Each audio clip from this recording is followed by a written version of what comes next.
You're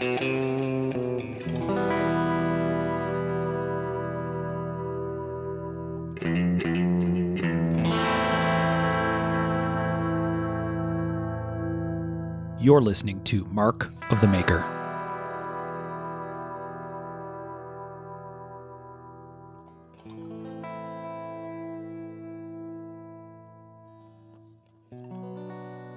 Hey everybody, I'm Mark Steiner and you're listening to Mark of the Maker.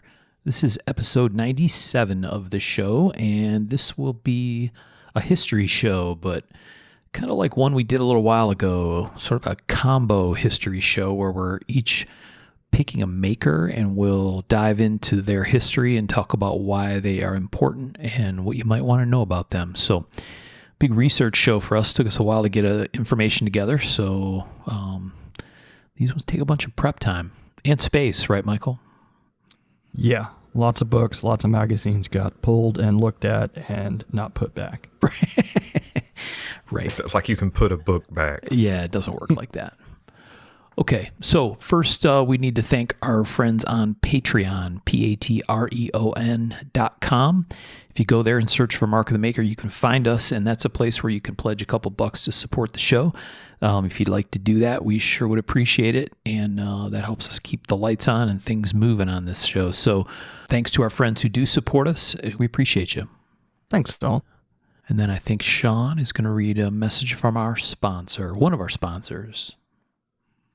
Hey guys, this is your old buddy Sean, and I know you guys are looking for the best deals on exotic materials.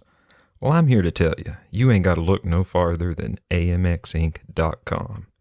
AMX Inc. is run by a cat named George Palagonia, and he's got your back. He's looking out for your best interest with the finest in exotic materials at the best prices.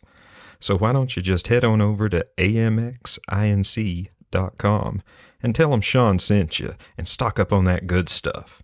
That's amxinc.com. Awesome. So nice. Yeah. So we are so fancy these days that we have two sponsors. Two of them. Right. I like to think of it as selling out. Yes. Twice as much. Right. We're also brought to you by the New Orleans Custom Knife Invitational. It's coming at you Saturday, May the 6th. Through Sliced Knives. It's aboard a Creole Queen paddle wheeler in the French Quarter in New Orleans. Tickets available are at slicefk.com. You get a dinner, you got an open bar, you're going to cruise around. I'm going to be at the show slinging some wares. So look forward to seeing y'all. All right. Well, thanks you guys for your support. We appreciate it. Sounds like a darn good time. I think it's going to be pretty fun. Yeah. Okay, so history. Oof. Yeah, we dug kind of deep. I mean, I don't know, as deep as we can, pretty much. And this is always an interesting one. Well, last time we did this, I think we found, in some cases, there's just not a lot of info, right? And you got to look under every rock to try to get a story together. So, and some of them are a little easier. So we'll see how this goes. But that's kind of the point of these episodes too, is like we're picking the guys that may not have the most information out there about them. Otherwise we would do a full episode on them. Right. But when it turns around, we didn't find that much, but these are guys that we think are important to the history of the tapestry of the custom knife community and whatnot. Tapestry. Look at You're smooth Sean inspired. Yeah, I got the tapestry, then I kind of tapered out. Tapestry. Yeah. That's been kind of our three-pronged approach to the show, right? Interviews, picks, and, topical stuff, and then history. And we like them all. And the history ones are important because, a lot of these stories get forgotten. And some of these folks are from a ways back, and some of them actually aren't from that far back, right? Some of these stories are not that old, and I think there's a generation or two of collectors that maybe have never heard of some of these folks, or maybe don't know much about them, and hopefully we can inspire some folks to go take a look, because there's some crazy cool stuff to check out. Yeah, and they're why we are here. They got us to this point. And I don't know how many times I see a day someone talking about, check out this new whatever. And it's like, man, it's been done. The history is there. It's cool that we're still doing it, but respect the history. All right. So we're going to go Tom, Michael, Sean, and then me for these things. Thanks to Sean for laying out the plan. So Tom Crine, what's up, man? You got a very cool maker. What's your story you got over there? So I chose John Nelson Cooper, who is a maker that's actually pretty interesting, and I've got kind of an inside on John Nelson Cooper. There's 2 books that were written on him, and the first one is Paul Bosch was one of the co-authors, and I worked with Paul when I worked at A.G. Russell. He was also working at A.G. Russell, and he would come down to the shop and tell us stories, and my book is signed by him and William Martin, who is the other author.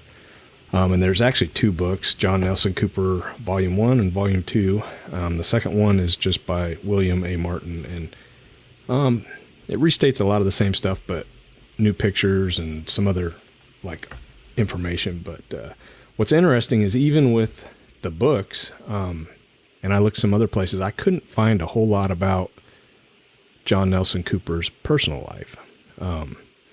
I was able to find, he's born in 1906, so he is truly a pioneer of the knife maker, the early American knife making scene.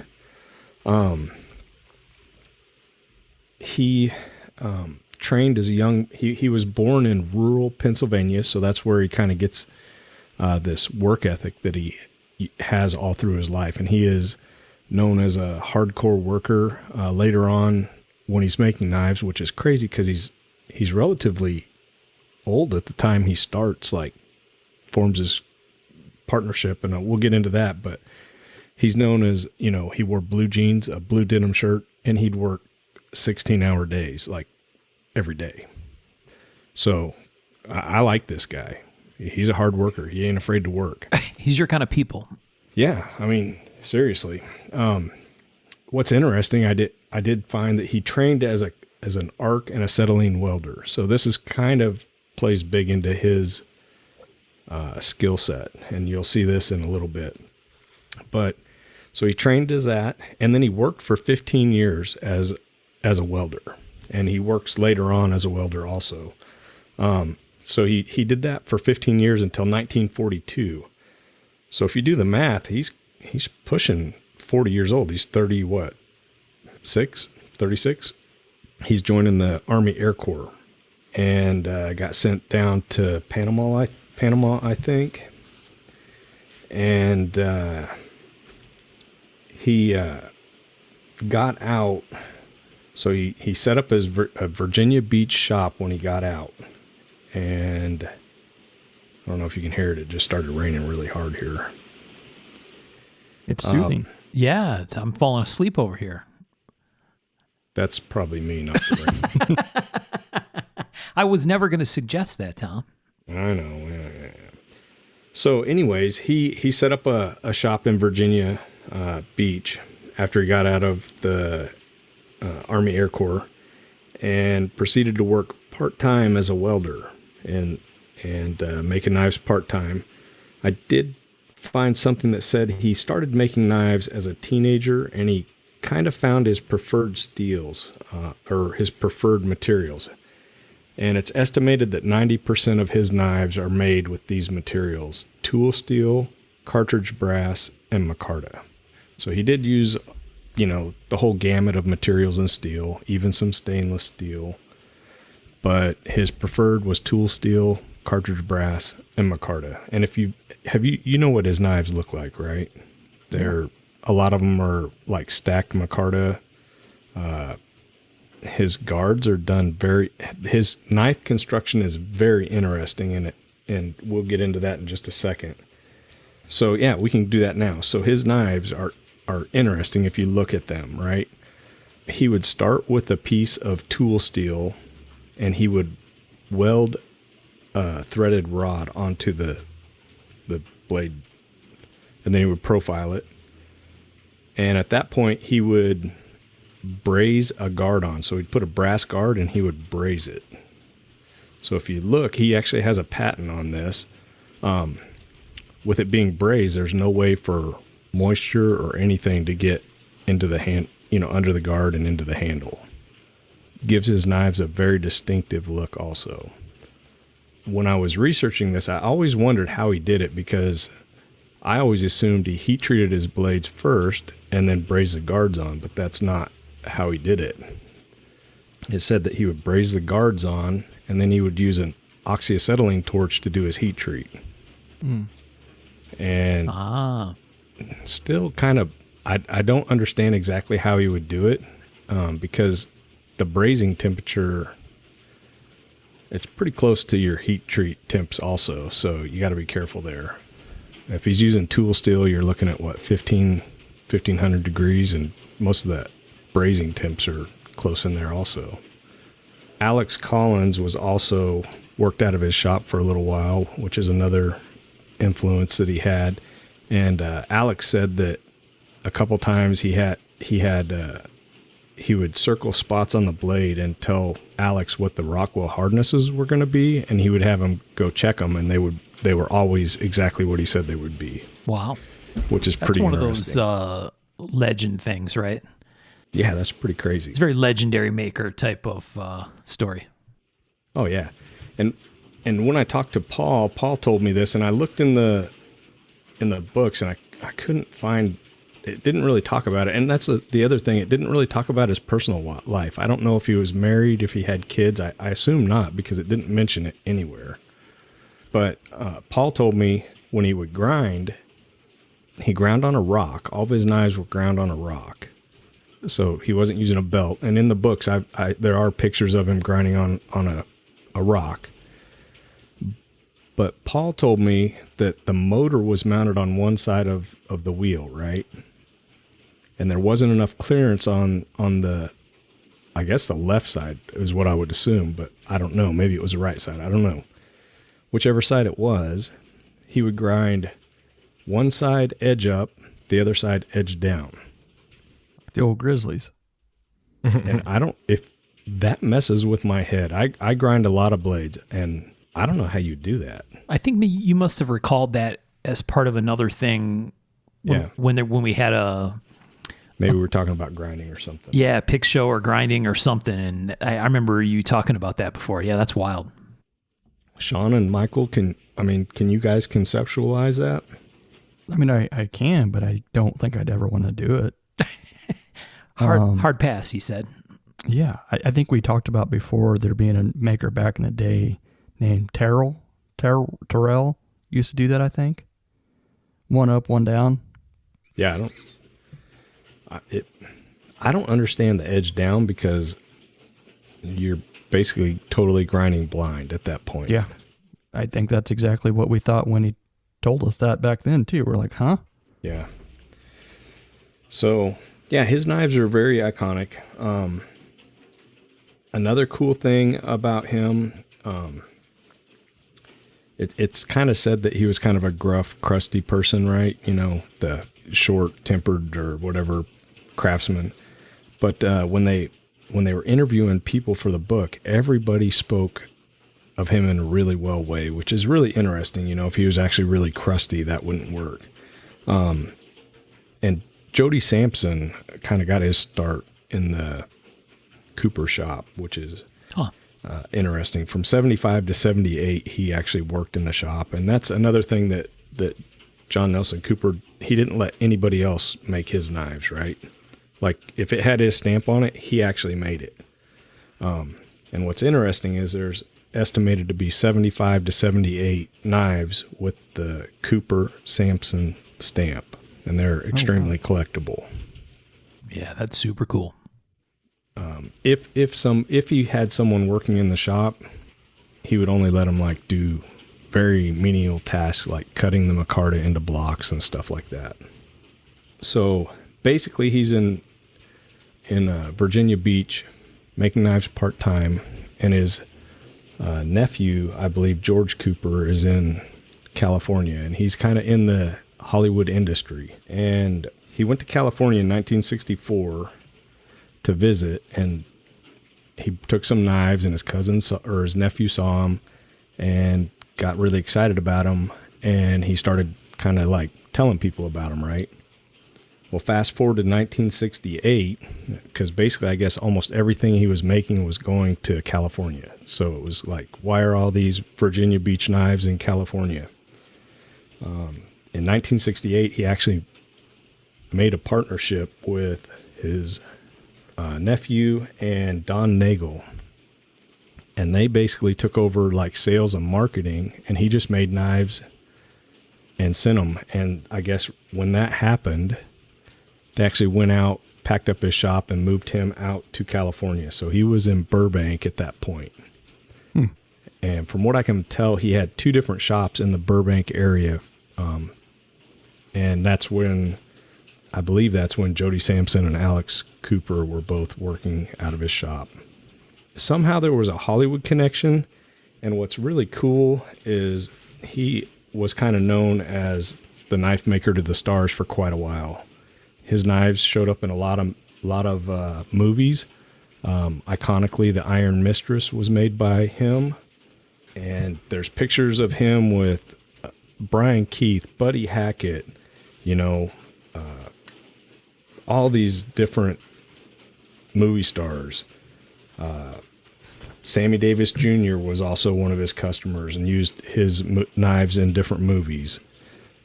So it's really, really cool. And the Iron Mistress, if you've ever seen that, that's one of his super iconic knives. And what's cool is in this book, there's actually a line drawing of the actual size. It's over 2 pages, and pretty neat. There's a whole article on that. And he made multiple knives for different movies. But yeah, pretty neat little side gig, making knives for the movies and the stars. Yeah. Yeah, it's a pretty solid gig. Yeah. He also did a partnership with Bianchi holsters for a couple of years. He was in their catalogs, I think 66 and 67. And there's about 550 or 540 knives that are marked Bianchi Cooper. So those are also pretty collectible. Mr. Cooper was a very prolific maker. I think it's pretty neat. When he moved out to California, he still made everything, but he started making things in batches, and he found that he could be much more productive that way. And he estimated that he made 24,000 knives over his career. Wow. Right. And if you look at when his career kind of started, he's already almost 40 years old, and he's part-time. And when he starts Cooper Knives in 1968, that dude's like 62 years old. That's like when he started full-time, when he's 62. That's wild. Yeah, I'm like, what am I going to do? I'm getting old, and I'm like 52. And he's just getting started. So from 68 until 78 was when he was working under Cooper Knives out of California. And he was very prolific during that time. The authors of the book actually estimate that he probably made 18,000 knives over his career, but they weren't sure. So it could be, 18 to 24,000 knives, which is a lot of knives, no matter how you slice it. Especially when you look at the length of his career, right? And his age. Yeah. So in 1978, he semi-retired. He took off his leather apron. That was another thing he always wore in the shop. Signed and dated it, and partially retired and moved to Texas. And he totally quit in 1982, which is crazy because at that point, he's like 76. So yeah, pretty crazy. The story kind of ends on a sad note. September 24th, 1987, his last living brother died, and he got news, and later that day he took his own life. Oh, wow. So, yeah. Wow. Kind of a sad ending. And like I said, maybe he just didn't have any family or support, and you know, I don't know what happened, but yeah, that's how it ended. But I did not know that. a hell of a career. And if you've ever seen one of his knives, you know what they all look like. You know, the patterns are different, and some are more embellished in different materials. But like I said, 90% are those preferred tool steel cartridge brass micarta knives with the brazed guard and the welded tang. So yeah, super iconic maker. Really influenced the early knife making community. The two people that worked out of his shop, Alex Cooper and Jody Sampson, both went on to be extraordinary knife makers in their own right. So yeah, really cool guy. Yeah, very interesting. That's excellent bio, Tom. Well done. Thanks, man. Just He in wasn't a time. very big guy either. He looks like he was relatively small, thin, you know. Great, here's a train. I'm going to pause it. Maybe it's better if he just kept it going. I know. I Talk thought that through was the like train. Well, I can barely hear you guys as it is because of the rain. Like, it's crazy. I was going to say, you know, I have it visualized that whatever it's called, Apple Crate Industries or whatever is like some kind of monolith of Gentry, Arkansas. And this audio thing makes me think you working out of a tin shed down there, man. Well, I've got a metal roof, but I've got 1.5 inches of closed cell foam sprayed in, but and a sub roof under that. So Wow. But yeah, we're getting a lot of rain right now. Yeah. I have to get out there and build you a boat. He actually one of the knives that I really like. He also made an attack survival knife, and it was very Randall-esque. It had the crutch tip on it and everything, which it's neat how he used his welding and brazing, you know, skills in his knife making. Nice. But anyways, that John Nelson Cooper, super interesting guy, and kind of a man after my own heart, hard worker. Well, I guess I work hard, but you know, I put in the hours, and he did too. Raise your hand if you are surprised that Tom picked John Nelson Cooper. No raised hands. See, I'm looking. I don't see it. I don't see any. No, not surprising. You've expressed appreciation for his work many times, so that's cool. Certainly some history that I didn't know. So, Tom, hit us with his years again. Born. So he was born in 1906. Yep. And he took his life in 1987. Okay. So he'd been retired for a little while, like really retired, but not too long. 5 years. Wow. Yeah. Crazy. And you want to give your bibliography? Where did your information come from? In case people want to go read for themselves. Yeah. So I used Cooper Knives, John Nelson Cooper, which is a book by William A. Martin and Paul Charles Bosch. And then John Nelson Cooper, Cooper Knives, Book 2, and it's by William A. Martin. Okay. Both really good books. Good luck finding them. I haven't seen these. I've had them for over 20 years, and yeah, I've not seen these available anywhere. Well, that's a challenge for our listeners right there. Yeah, go get them. You know somebody's going to go find them. I'm sure they're out there. Yeah. Just finding them. Right.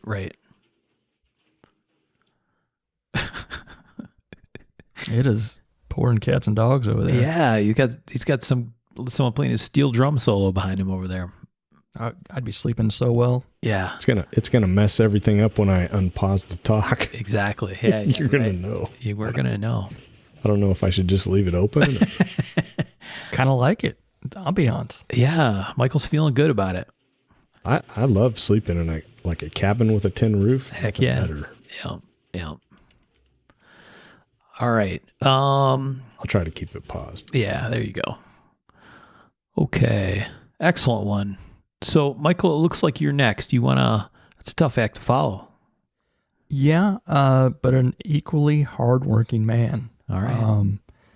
I'm not going to have quite as linear of a timeline as he had. I'm doing Bob Engnath, Engnath.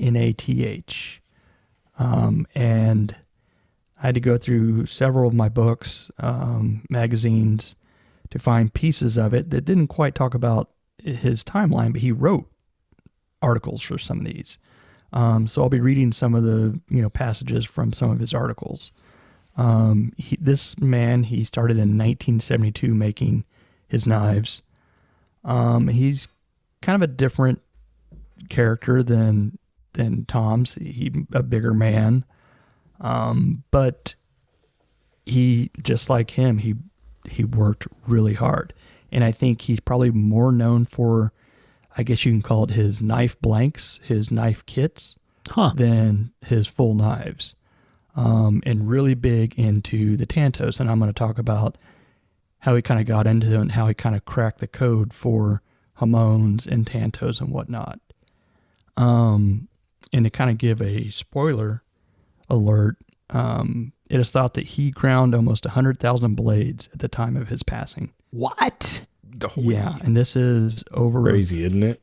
Yeah, just about 25, a little over 25 years of knife making, which is just absolutely wild. So he was a knife grinder, very prolific. He was a scrimshaw guy. Oddly enough, supposedly his first scrimshaw piece, they said, was better than some guy who's been doing it for 3 years. And so he just started doing scrimshaw. He wrote a book called The Scrimshaw Connection. He did stuff very well. And so he originally started as in ceramics. He did sculpting, which I guess probably must have had a little bit of a part into this, creativity stuff. And then he got into muzzle loading. And he had something called the House of Muzzle Loading. He started that before he got into knife making, and he started making grinding. I remember that. What's that? I remember that.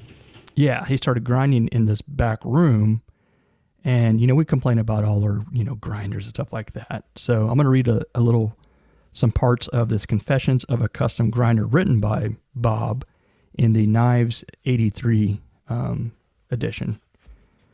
So, grinding knife blades is far from what was intended when my shop was set up in the rear room of the House of the Muzzle Loading back in 1976. At that time, I'd made about 350 knives, and I was just making the transition to more modern, better finished blades.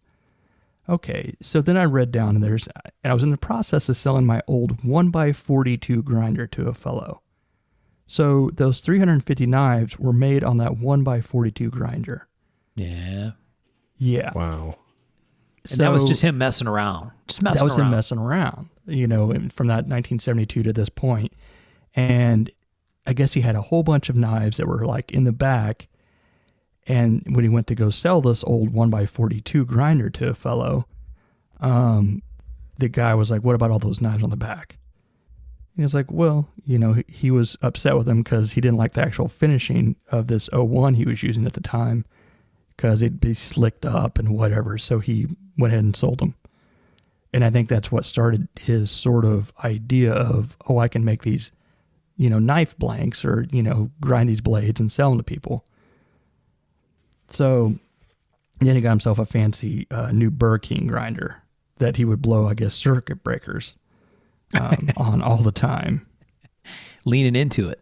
Uh-huh. So he got really tired of doing the 01, and he was at a show and he found a heat treater named Paul Boss.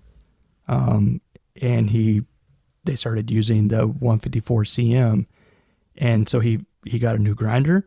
He found a guy that heat treated, and he's like, okay, I'm set. I can start really busting out these knife blanks. And then he talked about how he was writing this about these belts. He talked about the belt that he bought, named them, and he's like, there's another one that I can't say in print who I actually use, but they work so much better. It's like, oh, okay. That's interesting. What's that all about?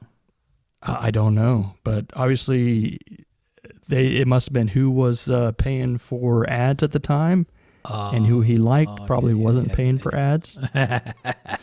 Yeah. So, and I think that's really, I don't know. I'm going to read some more about this art from this article, and it says that you'd think it'd be fun, this grinding of this many knives, but it's boring. It said production and knife blades mean doing them in batches. There are maybe 40 blades of a dozen assorted patterns in a batch because the heat treater likes them in groups. They talk about how many to do. He said that's hours of staring at a plaster wall about 3 feet away. The room is so dusty you can't even see your inspirational centerfold. Yeah. So he would have about 4 hours a day between doing his job there at the House of Muzzle Loading, that he would get to actually do this, and he would bust out so many of these. Then he'd talk about doing this and going back, and he'd be like, so you walk back to the grinder, 3, 4, half a dozen blades to get bevels, and then break time. This is a masculine sort of shop, so when a good-looking lady comes in, everybody takes a break. The kids we have taking care of the counter for retail sales get shoved out of the way. They may be fast, but I'm one of the owners. Yeah. So to bring it back around to the Iron Mistress stuff, he says, a fellow from Burbank came by with his version of an Iron Mistress. The pattern was 3/8 inch thick, 2.5 inches top to bottom, and 12 inches in the blade plus 5 inches of tang. He said, I think the quote was $80 per blade in 01, and I was hoping he'd pass. He didn't, and that was fairly close to a total overdose of buoys, 8 of them. The bars weighed 4.5 pounds. After grinding the blades, they were 1.35 pounds. Yeah, that is pretty wild. So, I don't know. You guys may remember those blades being around when we first started out. And he used to have a website that was ingnith.com that had all this information that would help you about grinding and new stuff. And I looked, and it's gone. It's down. It stayed up for a long time, but yeah, I was kind of sad to see that it had gone down. So when he was doing these blades and grind them, he started doing blades and stuff, and that was his catalog. And I guess I looked on eBay, and I think there was like one of those that you can find. It would be awesome to find one of those. And that's how he'd sell his like knife kit stuff. So anyway, he got interested in doing Hamones and Tantos. And I found another article in Knives 86. And this will be interesting. Some of the names that pop up in this article. Ooh, I'm rubbing my fingers together, my hands together. Yeah. So sorry if you're hearing me. And man, I hated taking a highlighter to some of my books. But there was no way I was going to be able to do this without it. Yes. So in this one that he wrote, he was talking about that around 1980, there was an article in a knife magazine about contemporary knife makers making Japanese-style blades with the tempered edge and the soft back. And this is where it talks about he used to do ceramic stuff. So he was very interested in trying to figure out how they did that, but everything he found was in Japanese, obviously. And it says he was in the ceramics business until 79, so a lot of the stuff kind of crossed over back and forth. So this man, he tried all sorts of different clays to try to figure out which one would work to get the hamon that he wanted on these tantos he was doing. He said that his wife began collecting contemporary tantos in 1983. So being helpful, I picked up a couple of antique blades to show her with her display. Got a few books too, which fanned the flame and added a little more interest. Bob Lum began making those beautiful tantos, adding more fuel to the fire.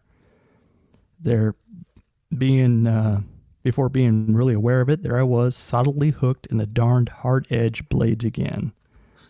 So it's interesting that Bob Lum got him interested into getting these going. Yeah, that's cool. So he talked about how we talked to Mike Bell, who was a fellow who used to do, he trained and learned some of the Japanese stuff.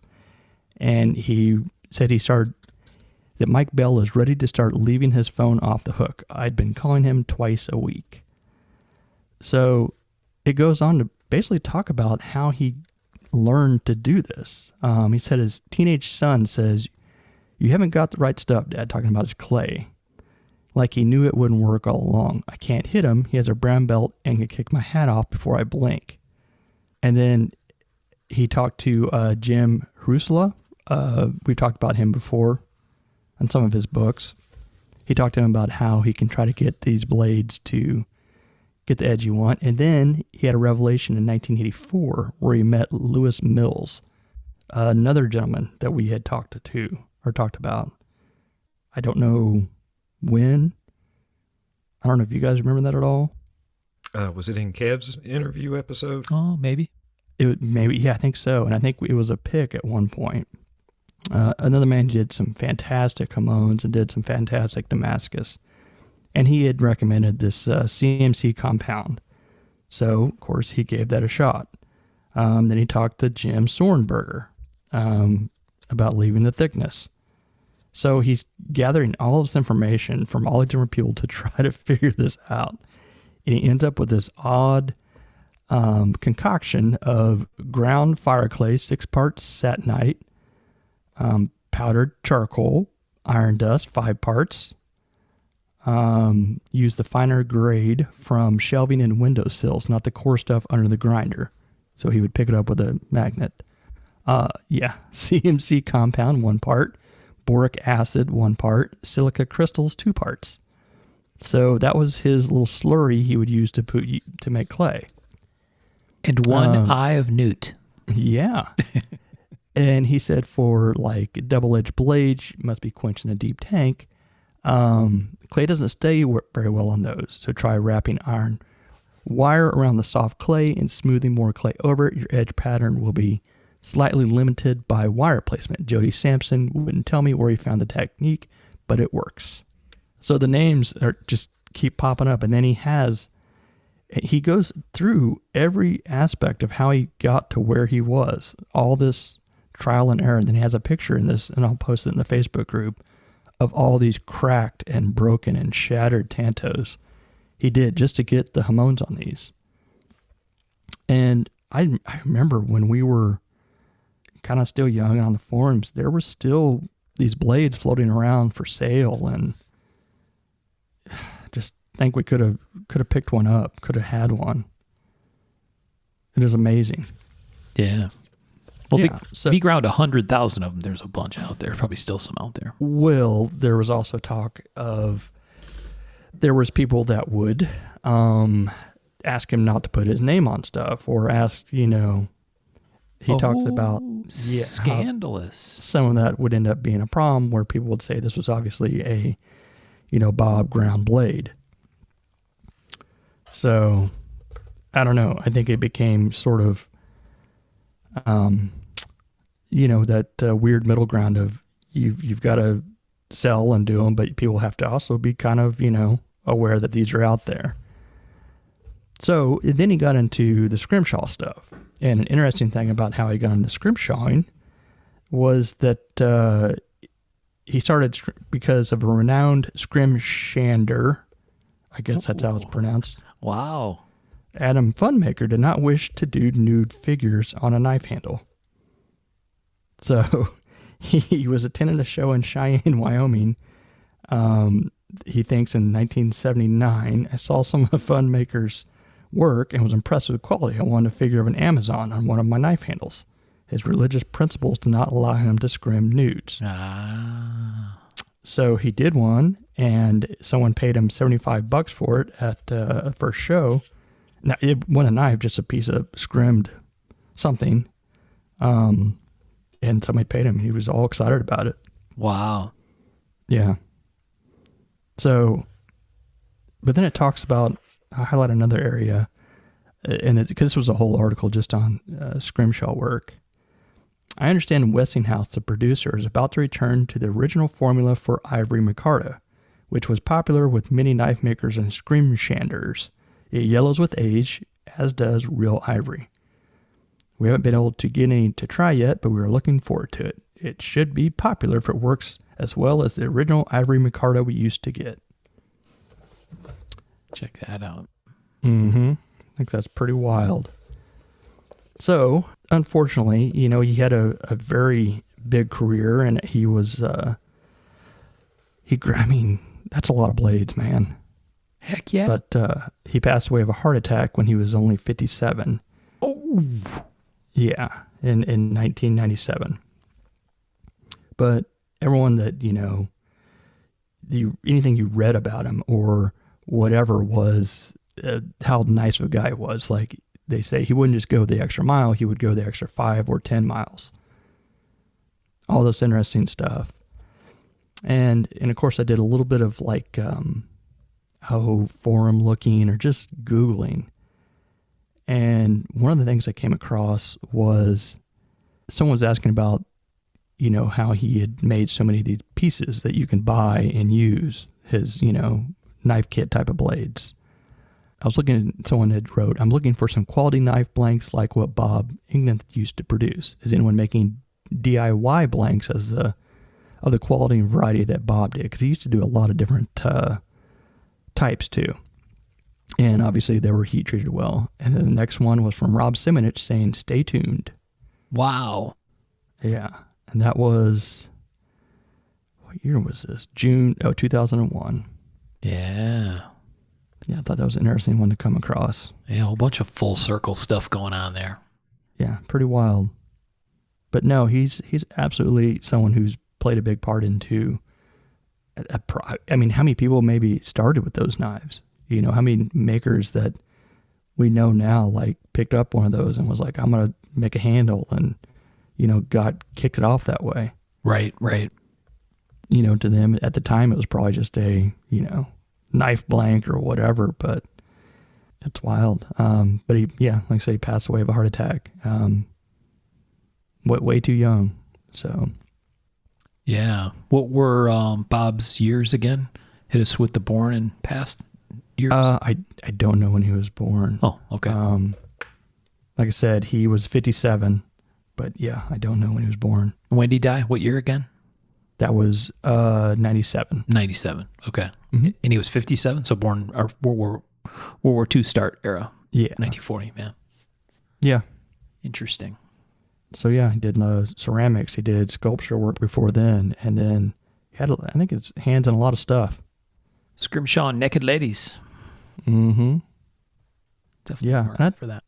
And I enjoyed his articles. They were well written and a little bit humorous, and I don't know. He had talent for it.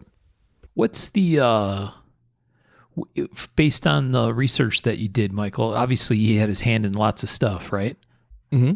So black powder rifles, knives, but when he was doing the kit stuff, was he actually finishing knives as well? Or did he have so much going on with the parts piece of things that was really what he was focused on? He was still finishing, because I went through a bunch of the later years, or the years throughout that, of the knives annual books. And they always have like the pages. There was always a sample of one of his knives, and a lot of them. So I don't know how many he was actually finishing, but he was finishing stuff. All right. Very interesting. Mm-hmm. Yeah, he had a lot going on. Yeah. Tom's over there eating his burritos going, 100,000. I'm coming for you, Bob. Oh, yeah. One of the quotes here is, he was a big bear of a guy who could grind blades like nobody's business, and flat grind them at that. His friend and fellow knife maker, Bill Cheatham. Yeah. Steve Schwartzer was equally complimentary. Bob crossed the boundary of grinding and forging blades long ago.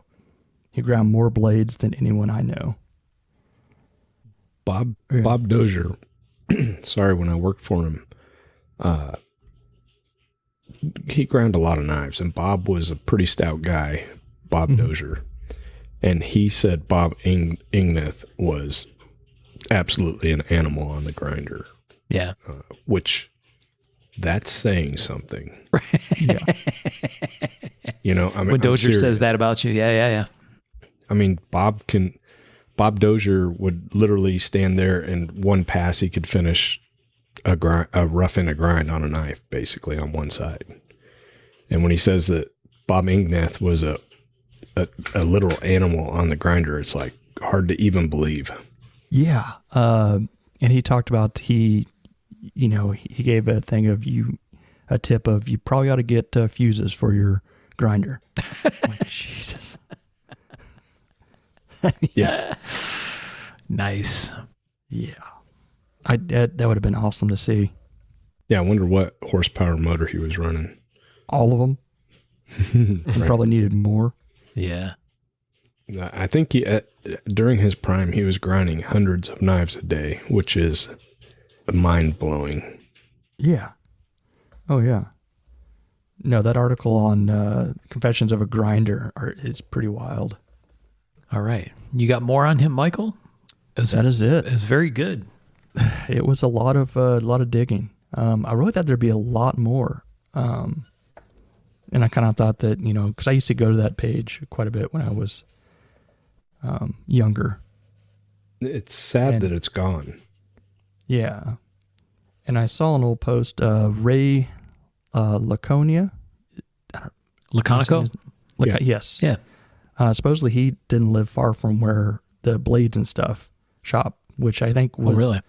Yeah, which I'm not 100% sure, but I think was probably the muzzleloading shop turned into the blades and stuff shop. Or maybe the same thing. Yeah. I'm sure someone will have some clarification on that because, yeah, I'm not 100% sure. I know for a while they had that website up and like it was archived so you could go and read it and stuff. And it was there was a ton of information on there.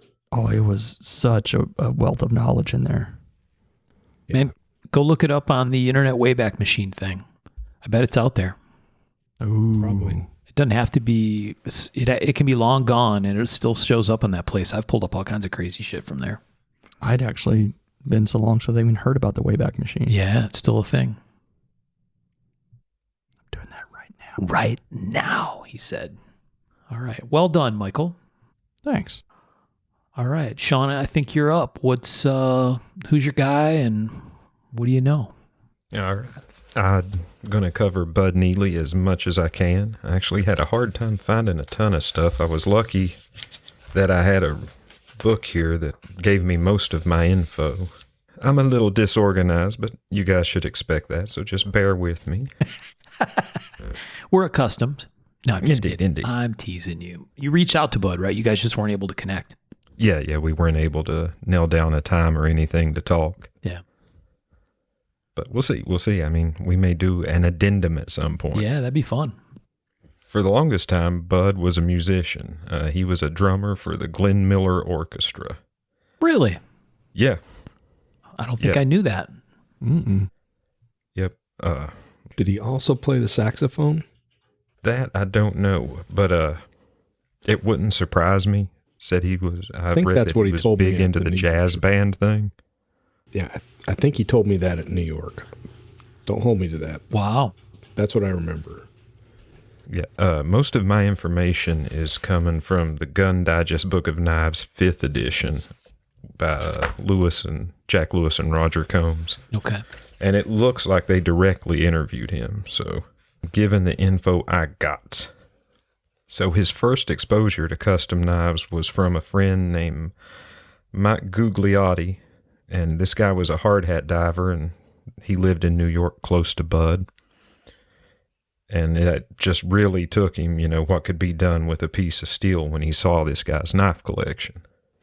So a short time after that, he went out and he bought a used up sawmill blade and took it to a local machine shop where they cut it into pieces for him. And he learned a little bit from the father and son named Herb and Ed David who ran the shop. A little later down the line, he had a friend named Lou Millard who was a trumpet player but also a gunsmith. And this guy kind of took him under his wing and started to teach him about tools and using tools in the shop because up to that point he had no experience with grinders, drill presses. He put it as, I didn't even know where to put a drill bit in a drill. Wow. So he made his first knife in 1980. And from that point on, he was kind of looked like a full service cutler because looking at some of the pictures of his early work, there's some artsy dagger stuff, some real functional, straightforward stuff, some Loveless inspired stuff, just kind of, full service cutler. Then it seems like a turning point came in 1988. He had a custom wheel made to do shallow hollow grinds. Huh. He had really taken to the shallow hollow grind thing, because he says, let me take my glasses off so I can actually friggin' read this. Like a 24-inch or something, or? Man, there's a picture of him grinding at it here, and it's large. Okay. It's large. I'm guessing it's at least a 20. Wow. I mean, it is a big old wheel. Yeah, at least a 20. Check that out. Yeah, man, I wish I had that. This wasn't a hard copy and I could show you guys. Yeah. But Hold it up to the wish in one microphone. hand, shit in the other, and all that good stuff. Yeah, hold it up to the mic real close. Yeah. Rub it a little bit. But he says, I figured out that a shallow hollow grind creates a more gradual radius from the edge to the spine with less resistance. The result is a finer slicing and better working blade. And I can't argue it. Mm-hmm. Right. Plus, and like on a lot of his stuff, especially the stuff we'll see later that we're going to focus on a little bit, thinner stock. So thinner stock with a higher, more shallow grind, they tend to slice really well. Mm-hmm. In 1988, he also joined the Knife Makers Guild. Now, after 88, I'm guessing somewhere between 88 and maybe 91, he was kind of on the leading edge of the tactical knife craze. And this is around the time that what he's best known for came about, and that's his MCS sheath system. And MCS stands for multi-carry system, and it's a Kydex sheath system that allows 12 different ways to carry the blade, I believe. Yeah, I If think not we've talked more. about that a little bit before. Yeah, well, it's pretty cool. I mean, Mm-hmm. it has gold-plated rare earth magnets in it that actually retain the blade, and it has a heavy Velcro pad. I don't think you can even call it Velcro. There's some other name, but it's basically like a hard plastic Velcro. Hook and loop. Yeah. And you can put multiple. It's 3M hook and loop. Yeah, Right. You can put. Go ahead. The stuff that snaps together. Yeah. Yeah. Yeah. And you can put multiple carry options on the sheath using that. And then, you've got all these different configurations. It was a really nice system. Still is to this day. And he has a patent on it. Oh, really? Yeah. Yeah. Let me see. There was. Pretty cool. Was there any info in the stuff you went through, Sean, that talked about how he came up with that? No. That'd be No, interesting. that was one thing I was hoping to talk to him about. Yeah. Luckily, my Boker one is within reach. Ooh. Excuse me while I open my box. Whip this out. Can't help but look at it. That way I can follow along. Always go full Neely. Mm-hmm. Yeah, actually, he had to enforce the patent thing at least once. Oh, I'm sure. Well, I bet. In the article, it says, let it be known that at least one other maker who came up with a direct copy found himself faced by an angry lawyer and members of the Knife Makers Guild Ethics Committee. Oh, boy. Do we have a name? Give us a name. Yeah. You can PM it to me, dude. I ain't going to tell nobody. Digging up that old shit. Indeed. And now the knives that go along with the MCS system, some of those are just, most of those are just fantastic. It's really a matter of, what suits your fancy, because there's probably one you're going to really enjoy. Now, my favorite, and I'm going to send you guys a link to one that is currently available on Arizona Custom Knives, which is a fucking stellar example of the type, is his Pesh Cobbs model. And I have one of these I have one of these in 154 CM. The one I'm sending the link to is a bit fancier than that, though. It's done up in, that's probably Daryl Mayer, Damascus, with a green and black G10 handle. Ooh. Yeah, That's yeah. a fellow we're going to have to cover at some point, too. Yeah, definitely. And like if I wasn't knee deep in a fucking bathroom remodel, I'd be considering that. Yeah. That's a solid price. Yeah, that's a real cool piece. And then, actually, Arizona has another one I'm going to send Ooh. you guys a link to. That's a very interesting, very flowing, very nice piece. And it's his Wartac model that he designed with martial arts instructor Kelly Worden. Oh, yeah. Nice flow to that knife. For sure. Yeah, those are both cool. Do you think when he was... Yeah, and he was willing to work with people on custom designs and whatnot. It seems like he wasn't averse to that. Yeah. In this section of the article here, it says, in fact, Neely loves to collaborate with other knife makers or with customers in designing and making a knife. Quote, I guess that goes back to my origins as a musician, he muses. Music, at least the big band music we played, was a team effort. Knife making can be a lonely business, and I enjoy working with others on projects of mutual interest. Nice. Yeah. No, I'm thinking when he did that Pesh Cabs knife, the Kydex had to be one hell of a pain in the ass to figure out. He's got the thicker tip, Yeah, big hollow grind, then, the transition. Mm-hmm. Like, Well, man, now, like on the standard Pesh Cobbs, I know that it's less than an 1/8 inch at the spine. Yeah. So, I mean, that would help a little bit. Plus, his transitions from one type of grind to the other were really smooth, very, Subtle. very radiused. So it isn't like you had a really super hard edge grabbing that Kydex. It also, just from the Kydex point of view, it doesn't look like he did anything to the sheath to like fill that in. If you look at that's the what I was sheath, wondering about. it's just molded, but it looks like the eyelets, the way he did it, it was pretty square, like the sheath. Yeah. So the eyelets aren't close to the blade. So there's actually, and it looks like it's 60 thousandths. And I think I've got one of his knives somewhere, and I think it's 60 thousandths. So that Kydex moves quite a bit. Mm. And I'm thinking that it's just a little tighter fit.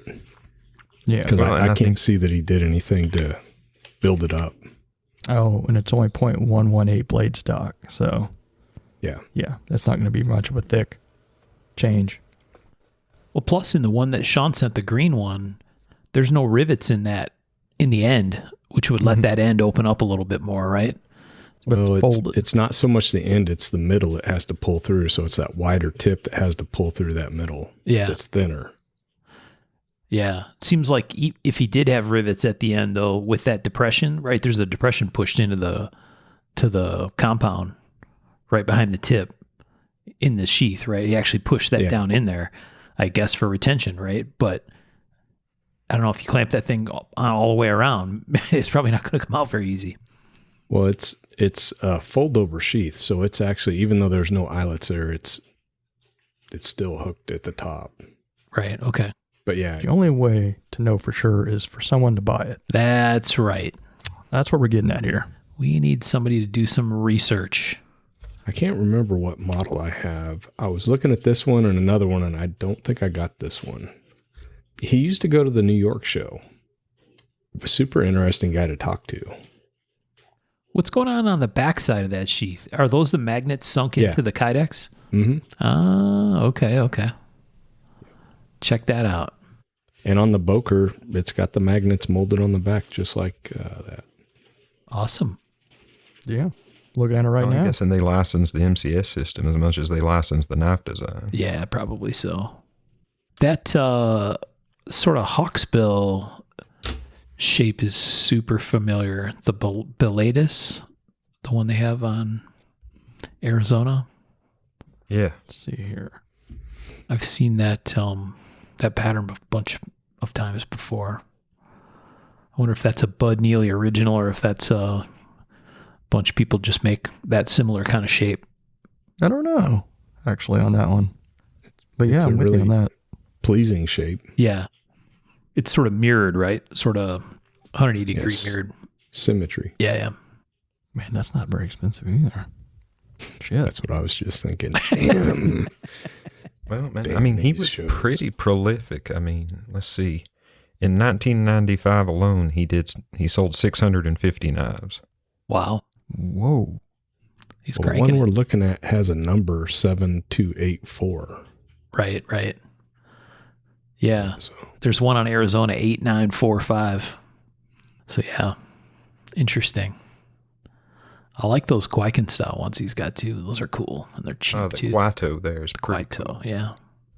Very You nice. scroll on down, there's one called the Rhino that's pretty Yeah. neat. Yeah, that's awesome. Double edged kind of dude. Yep. And like I said, I've had hands-on with a few of his pieces. They're all super carryable, really light, really quick in the hand. Yeah. For like a discreet defensive knife, you can't really ask for too much more. Right. He says, I design knives to be slim and light.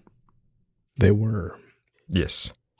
He was, like I said, or like Sean said, in like the 90s, every single Tactical Knives or Knives Illustrated or Blade, it seemed like had an article about Bud's fixed blades.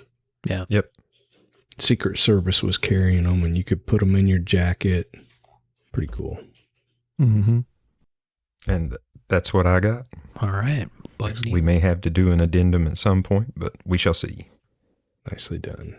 Yeah. Man, solid second chapter of life guy like John Nelson Cooper, right? Knife Yeah. making in 79 after a 35-year career as a musician. That's a haul and as a regular job. Yeah. Dude. Pretty cool. Yeah. And I think his wife was in the music industry too. Let's see. She worked for ASCAP. Oh, really? Yep. The American Society of Composers, Authors, and Publishers. Yeah. Seems like when we were talking, he was telling me about he had a Miata and he loved driving his Miata or something. Yeah. Yeah. Super cool guy. I miss going to the New York show and seeing some of these guys. Yeah. Miata's a lot of fun if you can admit to driving one. But they are a riot. I always wanted one of those monster Miatas where they cram like a 302 or 305 in them and Oh, yeah. make little mini Cobras out of them. Right. Yeah, there were guys pulling 2-liter turbos out of some little front-wheel drive Chevys and dropping them into those things. So they were beastly. Oh. All right. Nice work, Sean. Thank you. Well played. Okay, so I'm going to go last, and the guy that I am going to talk about is D.E. Henry. Good one. D.E. Henry is a solid character in knife maker history. Why is it that crusty people that are known as being crusty, grumpy guys are these famous knife makers? Maybe it's the other way around. Maybe it's because they're famous knife makers. That's part of it. I don't know. I don't know if it's like a life of solitude Yeah. or the type of person it takes to do something like that, maybe. Maybe, yeah. Yeah, that came up a couple times in some of this research I did. Bob and AG both said that his like shtick was being a grumpy ass dude. Yeah, Like he went out of his way to be that way. right. Like if you could be nice and it was easier, he'd be ornery and not care. Yeah. Yeah, so D.E. Henry, Daniel Edward Henry. So it sounds like he preferred to be called Ed Henry, but he was kind of universally known as D.E. Henry. He was born in 1924, and he retired from knife making in 1991, and he passed away in 1993. So he was, not that old. I guess that's what you get for working in a knife shop your whole life. Sorry, fellas.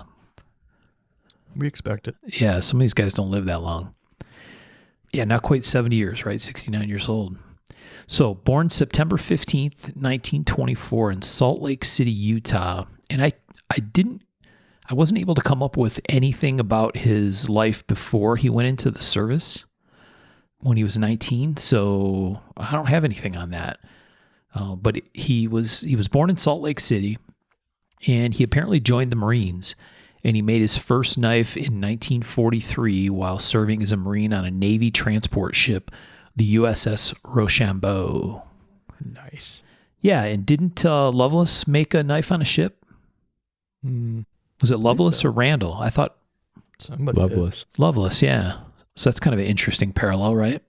Yeah, the first knives he made were on the ship where he was a merchant marine, I think. Merchant Marine, yeah.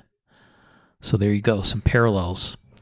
D.E. Henry's interest in Bowie knives, I'm going to try to say Bowie this whole time, we'll see if it lasts, was largely motivated by Raymond Thorpe's Bowie knife from 1948.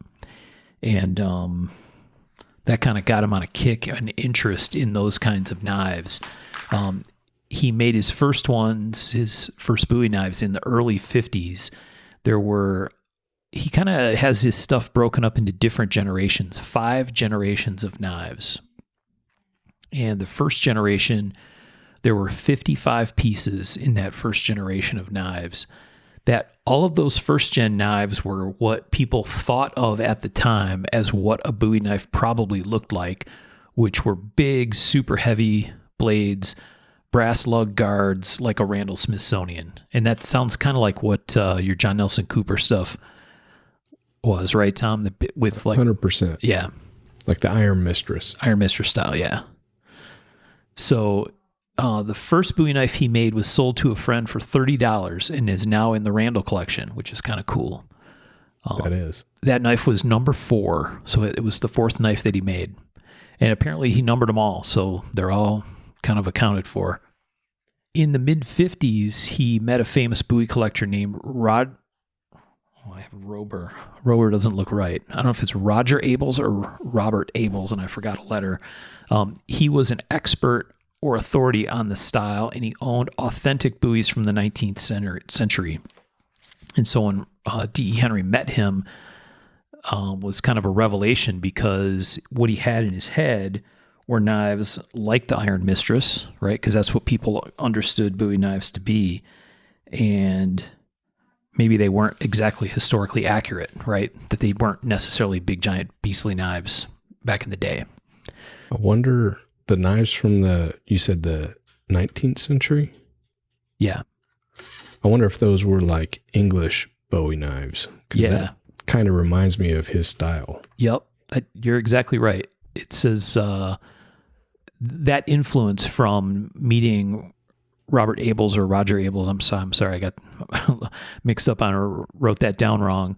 When he met Abels, he showed him these original knives, and that led to Henry's second generation of knives, which were all patterned after historical 19th century Sheffield models. There's a writer named J.R. Edmondson, and J.R. Edmondson was a friend of Henry's and wrote a number of articles and had interviews and other stuff with D.E. Henry. And what he said was, he taught us what the Bowie knife should look like. And so kind of he went off on that spin into 19th century Sheffield knives. And Henry was a significant student of the style and was continuously doing research. It's really funny in this article by the guy I just said, J.R. Edmondson. Edmondson writes, nobody knew that the so-called Smithsonian Bowie was not actually a Bowie knife at all, but rather an artillery short sword. Nobody knew that the facsimiles of Jim Bowie's knife in the Iron Mistress, built by a studio prop man. Ooh! Listen to that shot. Ironically, that's who I picked. Yeah, exactly. Did not conform to the style, to either the description of Bowie's knife in the novel or any historical description. So they're taking shots John Nelson Cooper's direction. But I'm saying shots to fired. be fair, neither were his. Okay. I'm just going to throw that out there. Neither one had a historical Bowie knife. Okay. J.R. Edmondson will disagree deeply with that perspective.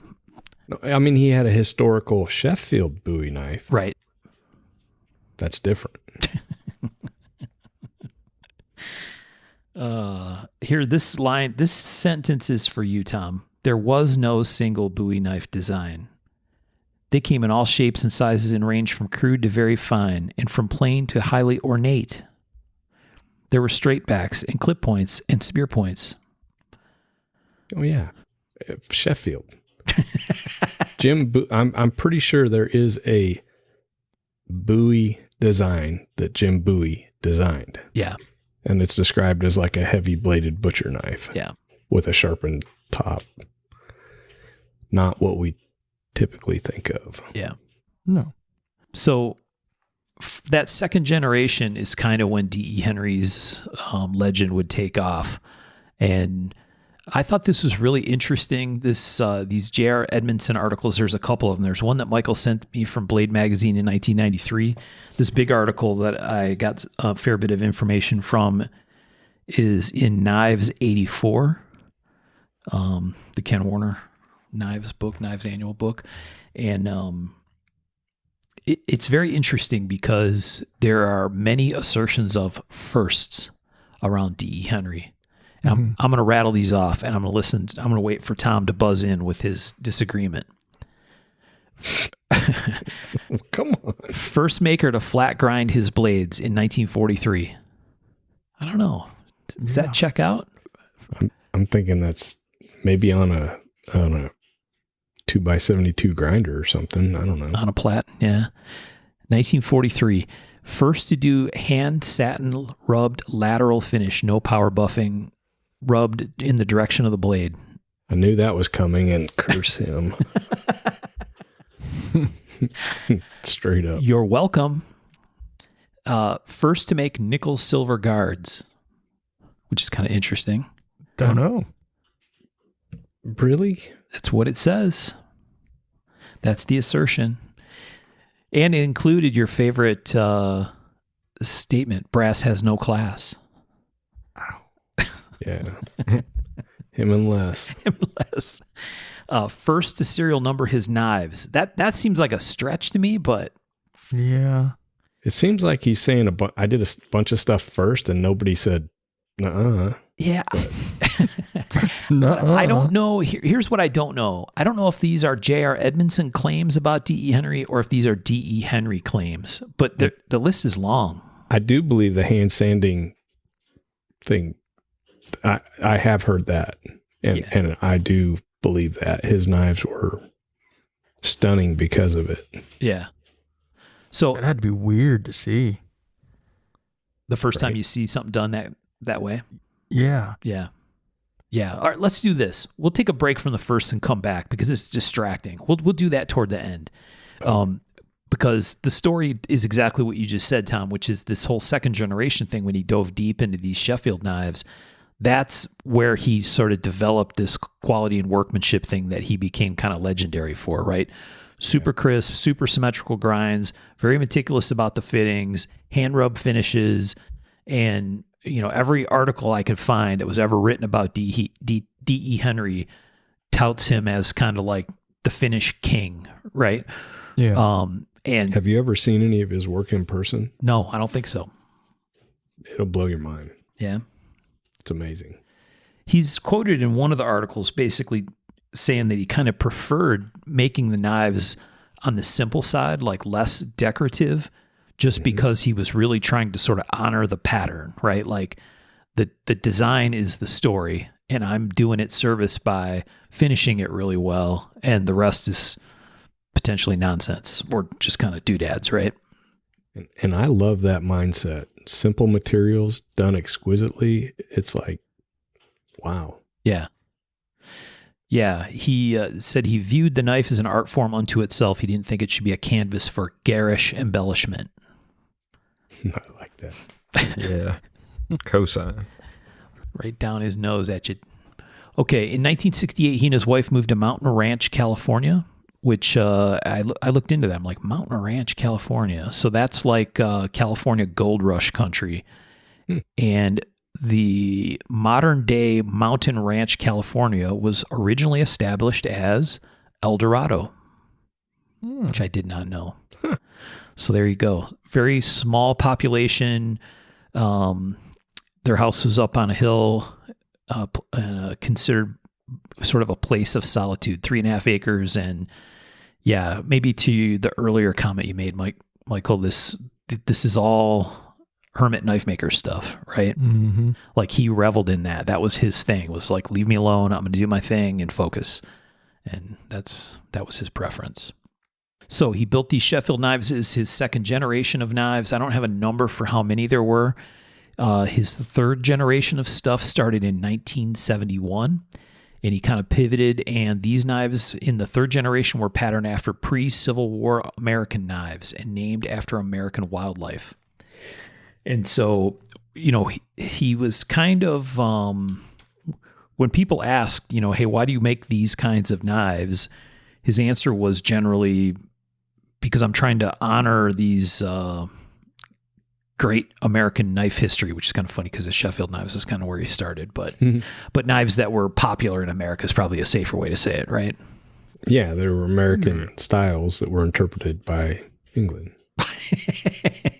Exactly. I mean, really. Yeah. Yep. As weird as that sounds. Right. No, I think Grace came out and said that too, right? When we talked to her about Sheffield knives. Oh, yeah. I love Sheffield knives, don't get me wrong. Oh, sure, pal. We can hear it in your voice. Well, I'm just teasing. They're amazing. Yeah. Their World Fair knives are, cool. Right. So 71, he started his third generation of knives. In 74, he started his fourth generation of knives. And these were Reason Bowie, Bowie's brother. Mm-hmm. Reason Bowie style blades and knives by Henry Shively from Philadelphia. And Shively's knives had a false upper bevel on one side of the blade. And these knives from Henry were all named after historical sites in Texas history.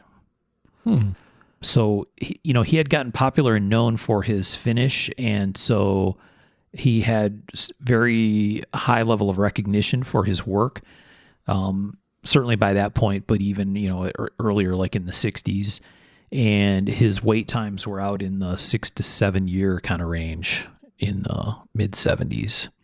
Wow. It sounds like he would be a really interesting person to have like a coffee table book. Oh, yeah. Yeah. Because he's got the different eras and yeah, turned into chapters. Absolutely a stunning, builder. Right. Chapter on just the firsts. We haven't got there yet. Yeah, we'll circle back.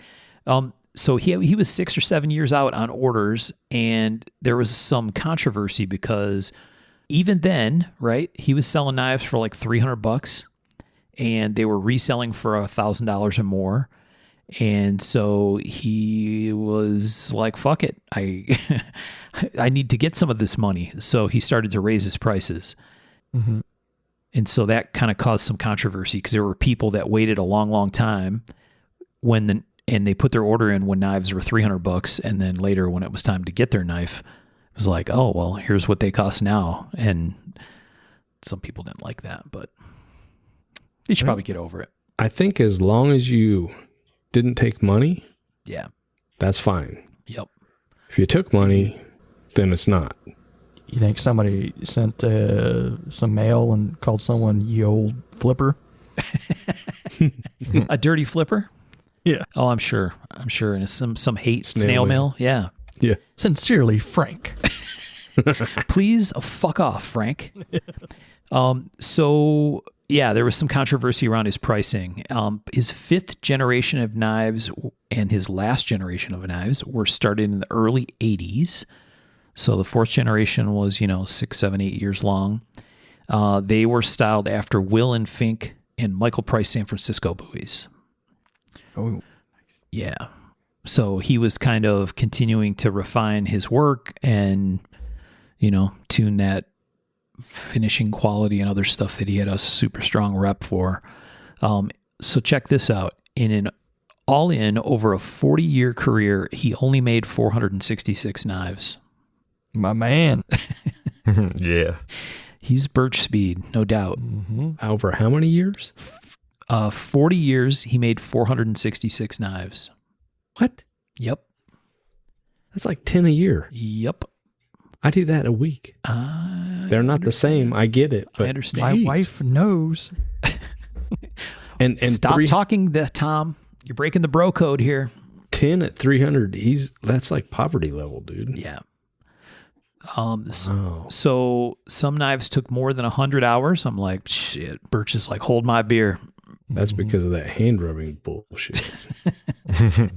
But yeah, 10 to 12 pieces a year on average over that time, which is kind of wild. I got a feeling that it took longer as time went on. You know what I mean? Because it sounds like he was kind of fine tuning and tweaking. So he probably made them faster when he was younger, right? That first generation, he made 55 knives in the first gen. And when did he start the second generation? Let's do. Dude, the second generation knives are kind of what, I mean, they were finished amazingly. Right. I mean, I think those are the ones that I've seen mostly, and that's what he made his reputation on. Yeah. I like that he did what he wanted to do. He had a thing. He was like, I'm done with this. I'm moving on. Yeah. I like that. So, yeah, you definitely a controversial guy. It was really interesting. I mean, okay, so the magazine article stuff and the Knives Annual stuff is interesting because they don't like hide the fact that was kind of a controversial guy because he wasn't nice to people all the time. But reading the forum stuff was absolutely hilarious because there were some great stories in there, and I'll get to those in a minute. A collector named Ron Lockhart summed up D.E. Henry well, saying he was a fiercely individualistic, self-taught, self-styled maverick, often described as arrogant, eccentric, egocentric, and antagonistic, but was also capable of genuine warmth with those he respected and with his wife and son who he dearly loved, which was a very nice way to wrap it up. He had some health issues that he was fighting and retired from knife making in 91, and then he died on May 4th, 1993 in Mountain Ranch. How old was he? That's a good question. 91 from 1924. So less than 70, 67. Yeah. Wow. Yeah. Yeah, I think the grumpy part, I mean, probably like most of us knife makers, there's some like, we don't deal well with other type people, shy, loner type thing. But I think it was also, some of it was like a shtick, you know, it was like, that was his marketing. You know, we didn't have Facebook to market with, so you had to have something. Right. And yeah, I think that it was like a made up thing. Yeah. Do you want to do stories or firsts? Which one do you want to do, Tom? I know you're going to say first.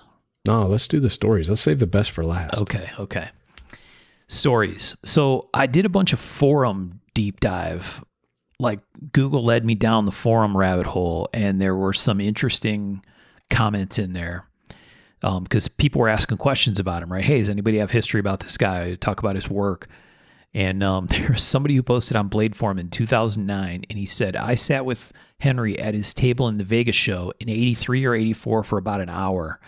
This was in the old Sahara when they had the gun show in one room and knife in the other. Cool. At that time, I was about 1 year into an apprenticeship with a rather notorious knife maker from the Pacific Northwest. Henry was not social by any means, but if you hit on a topic of interest, he would talk freely. I think that part of the problem back in those days was the lack of information out there. There were not a lot of knife makers around, and the free flow of information just didn't happen. I remember asking a well-known maker about the pattern he used for saw teeth on a survival knife, and he said, "Oh no, you go drive your machinist crazy and figure it out." Henry overheard this and said, "The guy's just being a prick." He goes, "That got us talking. I listened to him fielding questions as people came and went from his table. For his reputation, he showed a great deal of patience. With little info about custom knives and very few serious collectors, there were a lot of silly questions, such as, where do you buy the blades? Who does the chrome plating? Oh my God, why is it so expensive? I even watched the guy offer Ed Henry $100 for one of his Bowies." At the time, Joe Druin had a list of about 110 knife makers. Last time I saw Joe, he told me he quit counting at 1,400. The internet age has done wonders for knife making and collecting. The overall quality of custom knives has gone way up, and now you have new makers turning out incredible work in a short period of time. And I think the reason they're turning out that work in a short amount of time is there's so much sharing. Exactly. You know? Yeah. It changed everything. There's so much information out there. And like, even when I started, there was no information. I mean, the internet, there was a few books. The internet wasn't there. And, you know, people like makers like Bob, if he didn't know you, he ain't going to tell you stuff because he figured it out the hard way, and you got to figure it out the hard way. Yeah. I mean, I worked for Bob for 3.5 years. I never saw the inside of the Kydex sheath room, Right. ever. I remember you I saying still that. don't know what it looks like. Right. Keep that shit secret. Yeah. So Bruce Voiles, from one of his auction catalogs, is quoted as saying, D.E. Henry, one of the best buoy makers of all time. Henry did his homework in addition to being a near-flawless craftsman. He had a blunt, to say the least, personality that one time prompted a show promoter to pull a gun on him for the way he was. D.E. Henry was speaking to the promoter's wife. Holy shit. Another collector once parked his car at the front entrance of the California Custom Knife Show with the bumper sticker, Will Rogers never met D.E. Henry. One of Henry's customers once. Will Rogers never met a man he didn't like. Oh, that's it. One of Henry's customers once told him that he had some of the ivory buoys from his collection scrimshawed, and Henry told him he would never sell him another buoy knife because he had desecrated the knives. And Henry never did sell him another buoy. Having said that, bear in mind that his personality did not prevent him from making some of the finest and most desirable handmade buoys ever in the modern era. That was from Bruce Voiles. Okay. Igneth had said he had scrimshawed 2 of Ed Henry's buoys, and it was the highlight of his scrimshawing. Yeah, there you go. It's kind of ironic how these stories all tie together. Yes, it is. Yeah. This is probably one of my favorite quotes, but I didn't want to lead with it. Tom Mayo, Blade Forums, 2008. He was a dick with like 12 exclamation points. Sounds like he knew him. Now, look, I'm reading this letter for letter, so I don't get accused by Mayo of making this shit up. He was a dick with lots of exclamation points. A great story. The longtime Bob Loveless heat treater, Billy Holt, had Mr. Henry make him a buoy that he was going to have engraved. After D.E. had made all the parts and delivered them to Bill, he decided, like the post above, that his knives should not be touched by anyone him, and he told Billy Holt as much. For many years, Bill Holt had the parts on his table displayed as D.E. Henry kit knife. That's a fantastic Mayo story. Oh, my God. And the headline, he was a dick. Here's one from AG, Tom. Yeah. So AG posted as well and said, Ed Henry was a friend of mine in the 60s and 70s. At an early Disneyland show in the 70s, can you imagine that, a Disneyland knife show? Really? Yeah. At an early Disneyland show in the 70s, I was standing with Ed behind his table when he was approached by a young man who held out his hand and told Ed how much he loved his knives. Ed looked right over his head after the man's face fell and his hand fell as well. He left, and Ed turned to me and said, what should I have said? Just like you said, Michael, Tom, socially awkward, right? So he basically just blew this kid off. No one has mentioned the fact that Ed suffered a really bad head injury. AG told this story a couple times. He had a silver plate covering the front of his skull, and AG was kind of suggesting that something got messed up. Yeah, he got banged around, and maybe that's part of why he acted the way he acted. Frontal lobe. Yeah. Yeah. Mm-hmm. That makes sense.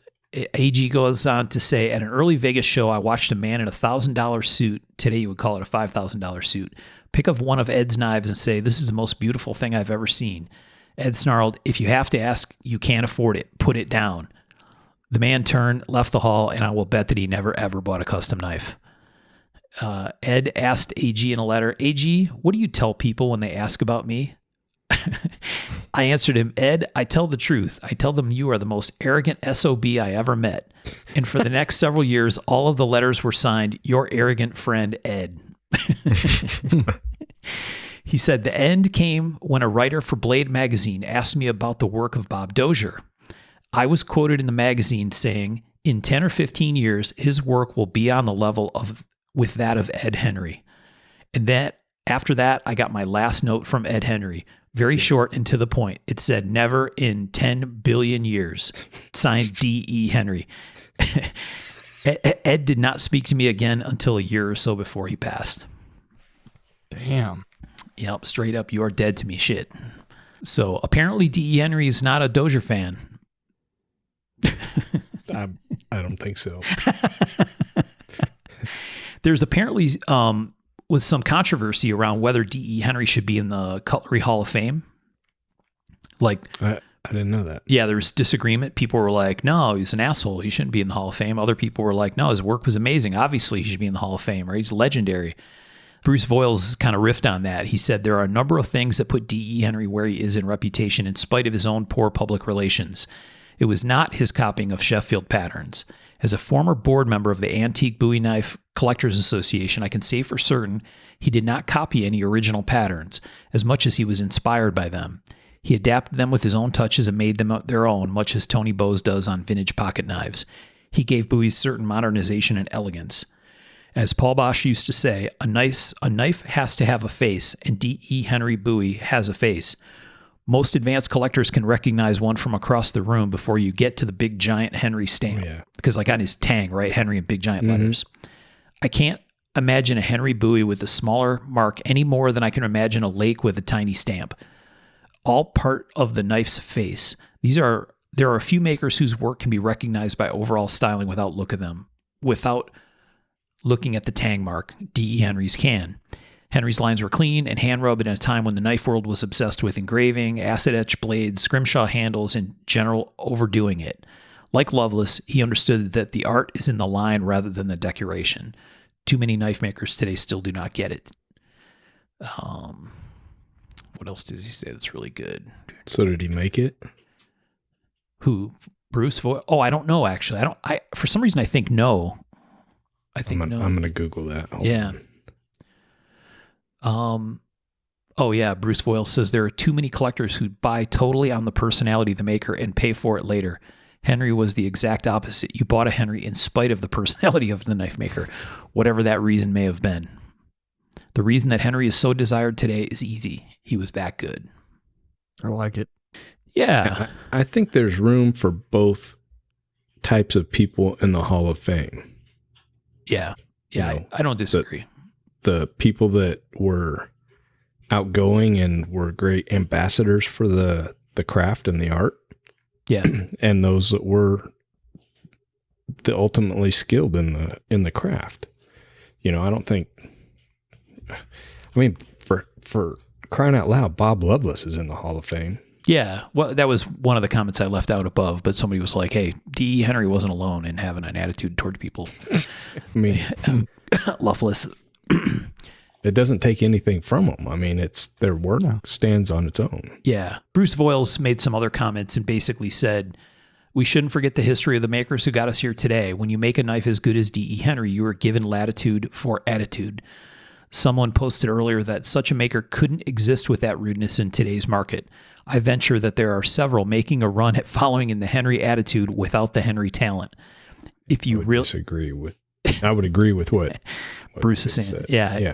If you really think there is no one close to Henry's attitude in knife making today, I'd suggest you're not being very observant and not making a lot of knife shows.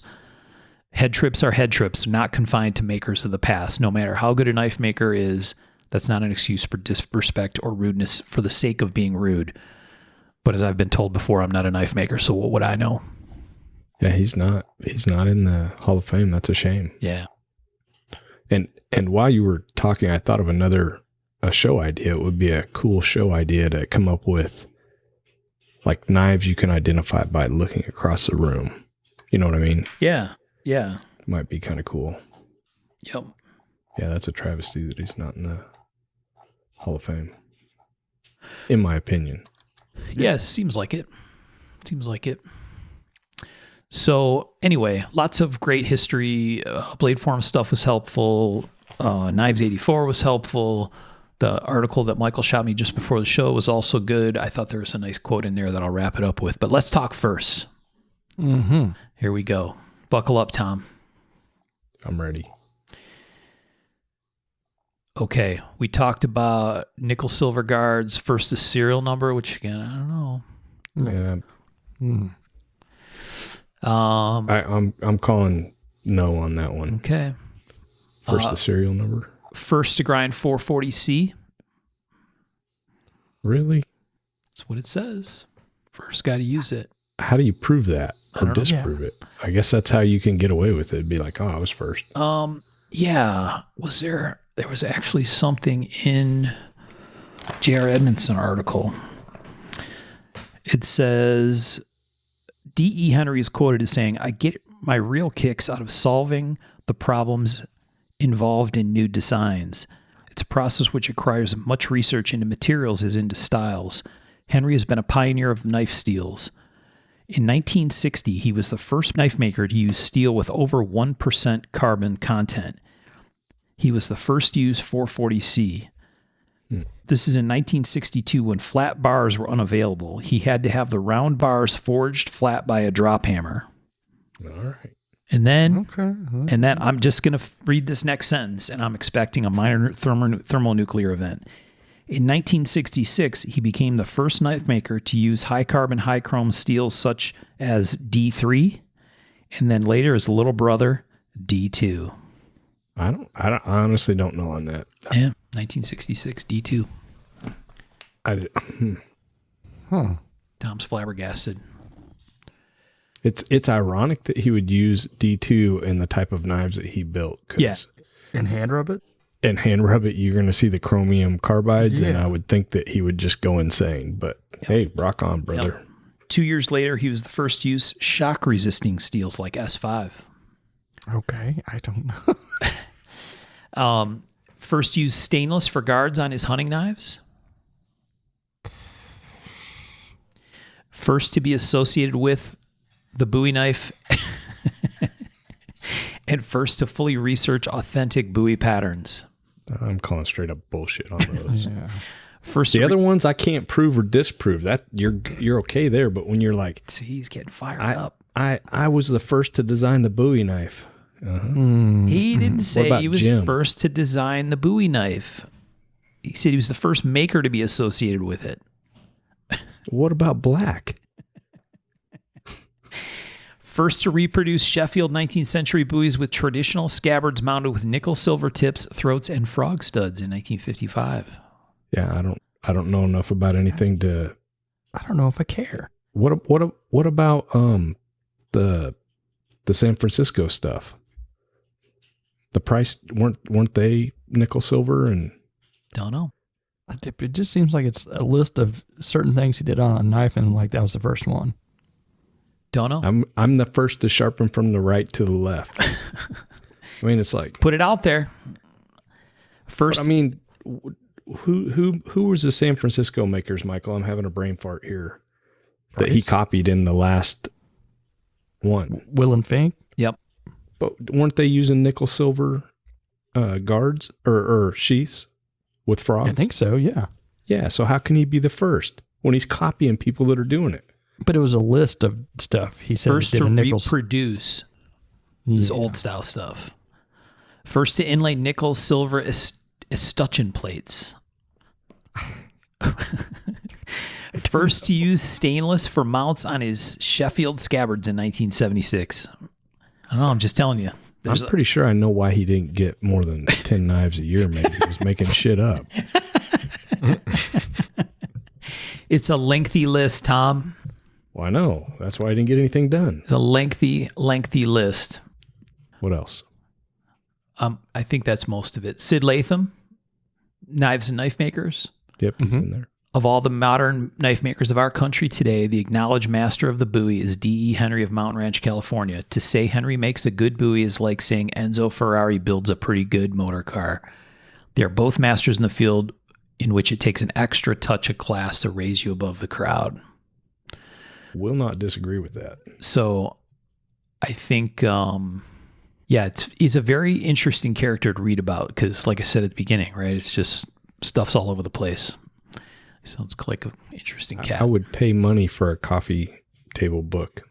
Filled with verse? Well, yeah, whatever. Put it in there. I don't care. I just want to see it. First the to pictures have of a his coffee knives. table book. That's right. First to have a coffee table book. Yeah, he could be the first. Yeah. I really think, and just looking back in time, I would love to see some of these examples of these knives in color and good photography like we do now. You know, D.E. Henry, I'd love to see a W.W. Kronk coffee book. Sure. You know, some of these other masters of the time, it would just, and I don't know if you could make money doing it, but I just love the good books, and it seems like there hasn't been that many lately. Well, if they ever make a Mark Steiner coffee table book, Tom, you can steal this quote from AG and just ask him to put it right in the front. I tell him the truth. I tell him that you are the most arrogant son of a bitch I ever met. I love that. AG laying it down straight. Yeah. Very nice. So yeah, interesting cat. I enjoyed researching stuff, and as soon as I saw this paragraph after paragraph, first to do this, I'm like, oh shit, let's go, baby. This is going to spark controversy on Mark of the Maker. D2 is a funny choice. Yeah. No doubt. No doubt. Shock steel. Yeah. And at least he didn't put it with brass, because that wouldn't have been good. No. Brass looks like ass, as that's the quote. Mm-hmm. Brass has no class. Sorry, my bad. Yeah. And wood is no good. Wood is no good. There you go. Okay. D.E. Henry. Pretty interesting group of people, Yeah, And- for sure. all tied together in some way, Right. Mm-hmm. strangely. Common threads all over the place. It's an interesting episode. It definitely was. These are fun, and I really enjoy them, but they're much, much, much more time consuming than Oh, yeah. the Pix episodes. Oh, yeah. That's why we don't do as many. Let's be honest. I'm curious if our listener likes them. Gives a shit. Listener? Yeah, the listener. The listener. You know, I wonder if he or she likes these better or less. I don't know. We always have people say they like them. We've had Fun for us. we've had people tell us that they're their favorite episodes are the history ones. So Oh, good. What a good time. good picks, fellas. Yeah. John Nelson Cooper, Bob Engneth, Mhm. Bud Neely, and D.E. Henry. I think that's pretty solid. Yeah. And they're pretty different. Each yeah, one of for them sure. is like really different, but they all tie together. Yeah. Crazy. One guy makes beautiful knives and one guy ruins them by scrimmishing them. Pick them all up. Right. Right. Oh, that's funny. I love that story about the knife in knife parts kit. on the guy's table. Yeah, D.E. Henry kit knife. That's hilarious. Yeah, There was pretty funny. I don't think I included it in my list of stories, but there was another one about somebody who Ed Fowler was talking to Lovelace like off to the side at a show about something, like having a little private conversation, and this person that posted witnessed D.E. Henry walk up, interrupt the conversation, cuss out Bob Lovelace. Lovelace just looked at him, stared at him the whole time. And once D.E. Henry finished, Henry threw up his hands and walked away. And Lovelace yells, "Good to see you, D.E." And then went back to his conversation with Ed Fowler. So, two of the greats right there. Yeah, but Pretty funny. Quite the attitude, but look at how much you were able to pull off of just forums. Oh, yeah. I found like maybe 4 things, which I thought I would find a ton of stuff on forum stuff. Yeah, I would have thought you would too. Yeah. And I can't believe the website is down, because they kept that up for a long time after he passed. The Wayback Machine was the way. Was Oh, it? did you find Did you it? get it? Yep. Yeah. See? What is? I don't know what the Wayback Machine is. So You just type in the Wayback Machine. no kidding. So it's magic. Yeah. The Internet Archive. It's archive.org. Okay. Archive.org. Yeah. So everything is really still out there. Yeah, including that MySpace page that you made, Tom, when you were younger. His Tom Gaines What? page. Yes. That's not what they told me. Yeah, sure. We don't have that European law shit here, Tom, where you can just go scrub it. Don't work like that. Yeah. Anyway, good picks, fellas. Good show. Thanks again to our friends on Patreon and to George and Matthew with the New Orleans show. Thanks for your support as well. So Cool. Yeah, I think I'm going to reserve second billing in my coffee table book, and Birch can take that Tom Mayo quote. He was a dick. Mm-hmm. All right. Thanks, everybody, for listening. We'll talk to you next time. Thanks all. Thanks, guys. Thanks, folks.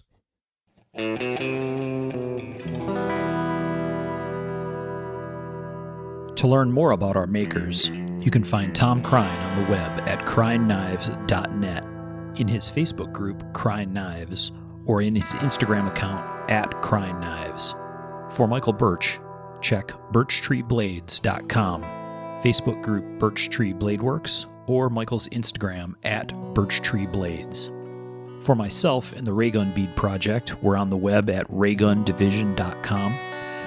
We have a Facebook group called Raygun Division, or my personal Instagram @msteiner. For those interested in photos, references from the show, or some discussion about the show itself, you can find us on the web at markofthemaker.com, in a Facebook group called Mark of the Maker, or on our Instagram @markofthemaker.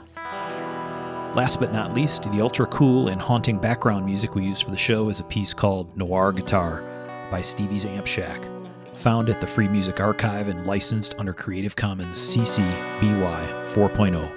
Thanks for listening.